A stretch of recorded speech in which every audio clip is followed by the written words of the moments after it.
여러분 안녕하십니까, 권순할입니다. 국정원의 중앙선관위 보안점검 결과 발표 후 가장 활약이 돋보인 국회의원은 경북 영천시와 청도군이 지역구인 국민의힘 이만희 의원이라고 할 수 있습니다.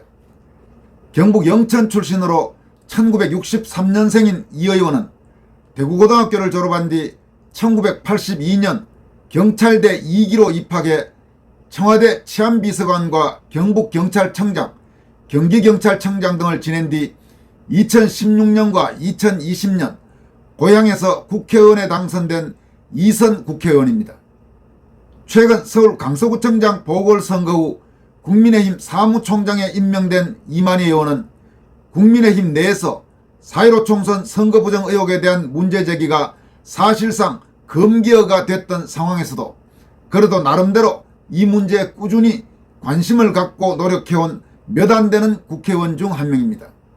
그래서 4.15 총선 직후부터 선거 부정 의혹 진상규명운동의 전면에 나서 싸워온 민경욱 전 의원, 현 국토본 상임대표도 이만희 의원에 대해서는 긍정적인 평가를 몇 차례 한 바가 있습니다.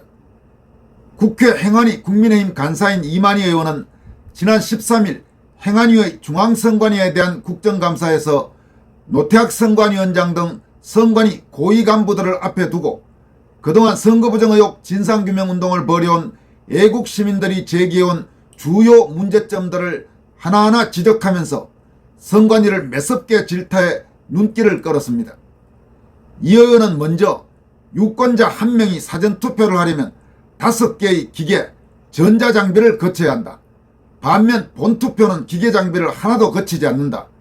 그러니 여러 개의 전자장비를 거치는 사전투표가 해킹 가능성이 높은 건 너무나 당연하다고 지적했습니다. 그는 이어서 사전투표의 이런 취약성을 보완하기 위해 투표관리관이 사인 즉 개인 도장 날인을 하게 돼 있다. 그런데 왜 투표관리관의 사인을 날인하지 않고 인쇄 날인을 하는가라고 추궁했습니다. 세 번째로는 사전투표에 왜 법에 정해진 대로 바코드를 쓰지 않고 QR코드를 쓰는가? 선거용지에 이미 선거구, 선거구명, 청인 등이 다 나와 있는데 무슨 정보를 많이 담을 이유가 있는가? 법대로 바코드를 쓰든지 아니면 본투표처럼 절취선을 만들어서 일련 번호를 매기라라고 선관위에 촉구했습니다.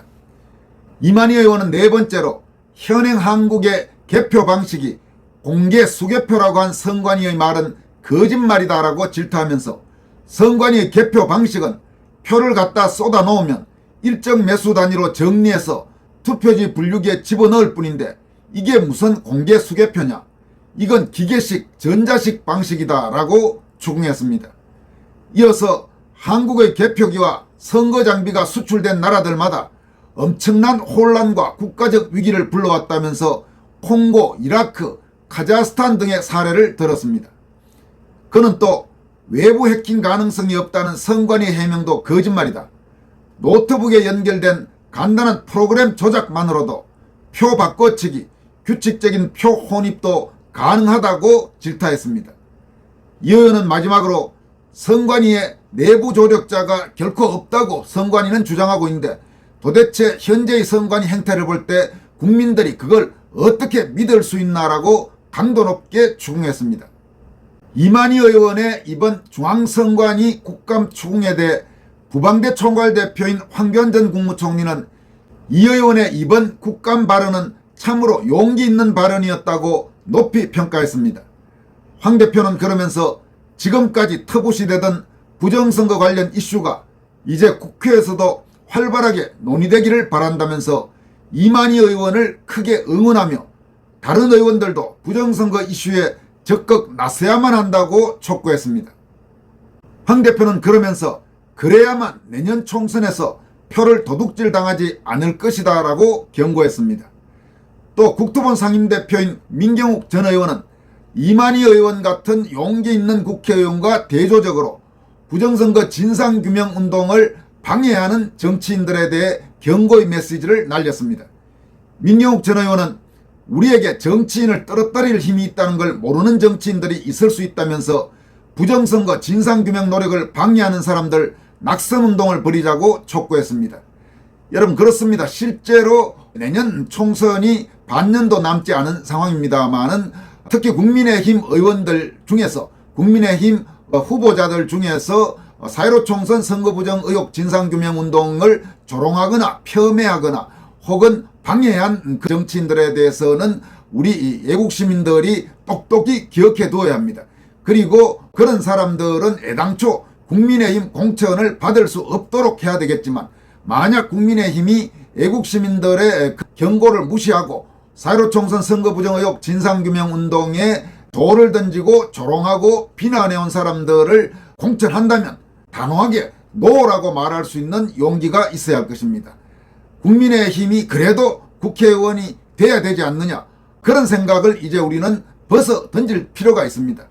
우리의 그런 생각들 때문에 지금까지 국민의힘이 제대로 개혁되지 못하고 선거가 있을 때마다 아주 이상한 인간들이 공천을 받고, 특히 국민의힘 강세지역, 자유우파 보수우파 지역 강세지역에서는 그냥 국회의원 배지를 거의 줬다시피 해서 국회의원이 돼서는 국회에 들어가서 애국시민들을 완전히 배신하고 경멸하고 조롱하는 짓을 해온 것입니다. 적어도 아주 악질적으로 평가할 수 있는 몇몇 정치인들에 대해서는 만약 공천을 받는다 하더라도 그들이 당선되도록 하는 것이 아니라 오히려 엄중하게 경고해서 다른 국민의힘 소속 정치인들에게도 경종을 울려줄 필요가 있다고 생각하는데, 여러분들의 생각은 어떻습니까? 이어서 감사원이 문재인 정권의 사드 지원 의혹에 대한 감사에 착수한다는 소식과 검찰이 문 정권의 통계 조작 의혹과 관련해 대통령 기록관에 대한 압수수색을 실시했다는 소식을 살펴보도록 하겠습니다. 감사원이 문재인 정부가 사드의 국내 정식 배치를 위한 환경 영향평가 절차를 고의로 지연시켰다는 의혹에 대해 본격적으로 감사에 착수합니다. 감사원은 20일 사드 기지 정상운용 방해 및 지연 관련 공익감사 청구에 대해 23일부터 국방부, 외교부 등 11개 기관을 대상으로 현장조사, 법적 용어로는 실지조사에 착수할 예정이라고 밝혔습니다. 이에 앞서 지난 7월 31일 전직 군장성들의 모임인 대한민국 수호 예비역 장성단은 문재인 정부가 2019년 12월 문재인의 중국 방문을 앞두고 사드 정식 배치를 위해 거쳐야 하는 절차였던 환경 영향평가를 의도적으로 미룬 의혹이 있다면서 감사원에 공익감사를 청구했습니다. 예비역 장성단은 문 정부가 사드로 인한 전자파와 저주파 소음이 인체 유해한 수준이 아니라는 조사 결과를 감추고 관련 문서를 부당하게 파기한 것으로 의심된다고도 주장했습니다. 이에 따라 감사원은 8월부터 이 공익감사 청구를 받아들여 감사를 실시할지 여부를 검토해왔습니다. 감사원 내외부 인사들로 구성된 공익감사 청구 자문위원회는 지난달 20일 회의를 열고 감사를 실시해야 한다는 의견을 냈고, 감사원은 최근 이 문제에 대한 감사를 실시하기로 결정했습니다.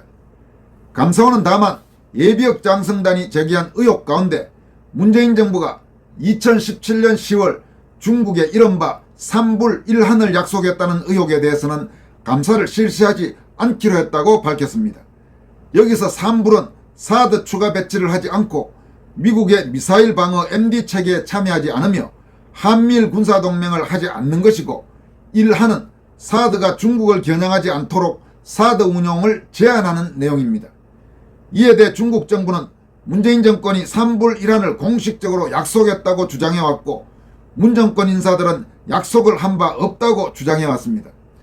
지난 7월 공개된 문재인 정부의 문건에는 산불 1한이 한중 간 약속으로 명기돼 있어서 중국의 주장이 옳고 문재인 정권 측 인사들의 주장이 거짓말이 아니냐, 이런 의혹이 제기된 바가 있습니다.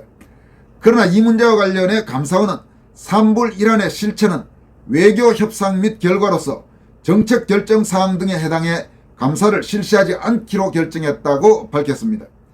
이번에 감사원의 감사를 받게 되는 11개 기관은 국가안보실, 대통령 비서실, 국방부, 외교부, 환경부, 합동참모본부, 공군본부, 경찰청, 한국국방연구원, 경북 김천시, 경북 성주군, 이렇게 11개 기관입니다. 마지막 소식은 문재인 정부가 집값을 비롯한 주요 국가 통계를 조작했다는 의혹을 수사하고 있는 검찰이 대통령 기록관을 압수수색한 것으로 알려졌습니다. 법조계에 따르면 대전지검 검사와 수사관들은 세종시 대통령 기록관에서 감사원이 수사를 요청한 통계 조작 의혹 사건과 관련해 당시 청와대 관련 문건을 확인했습니다. 검찰은 대통령 기록물 중 당시 관련 자료를 선별해 열람하는 방식으로 압수수색을 진행한 것으로 전해졌습니다. 검찰은 대통령 기록관 압수수색에 앞서 이달 초 통계청과 한국부동산원, 국토교통부, 기획재정부, 고용노동부 등을 대상으로 압수수색에 나서 관련 자료를 확보하고 업무용 PC에 대해 데이터 포렌식 작업을 진행했습니다. 이어서 2017년 당시 통계청 표본 관련 부서에서 근무했던 통계청 과장 1명을 참고인 신분으로 불러 조사했습니다.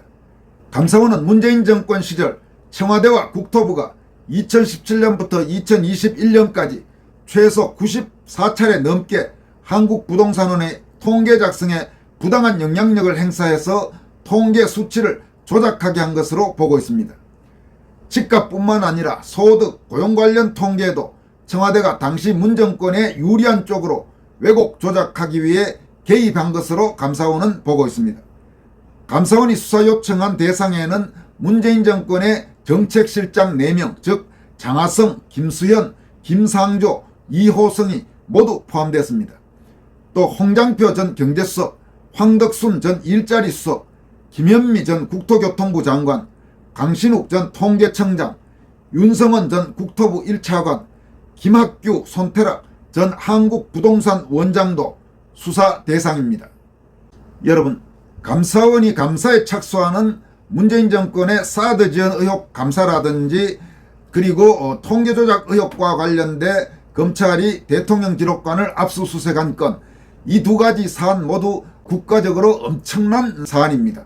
정말로 있을 수 없는, 도저히 저런 자들이 어떻게 한 나라의 정권을 잡아서 국정을 운영했는지 의심할 수밖에 없는 명백한 중대 범죄입니다. 이런 범죄들에 대해서 철저하게 감사하고 철저하게 수사해서 관련되는 자들은 지위고하를 막론하고 당연히 문재인을 포함해서 철저하게 사법 처리할 것을 강력하게 촉구하는 바입니다. 이런 수사에서도 지금까지 종종 그래왔던 것처럼 최종적으로 문재인은 수사 대상에서 제외하는 꼬리자르기식 수사를 해서는 안 된다는 점을 검찰에 분명히 경고해 두는 바입니다. 여기까지 하겠습니다. 고맙습니다.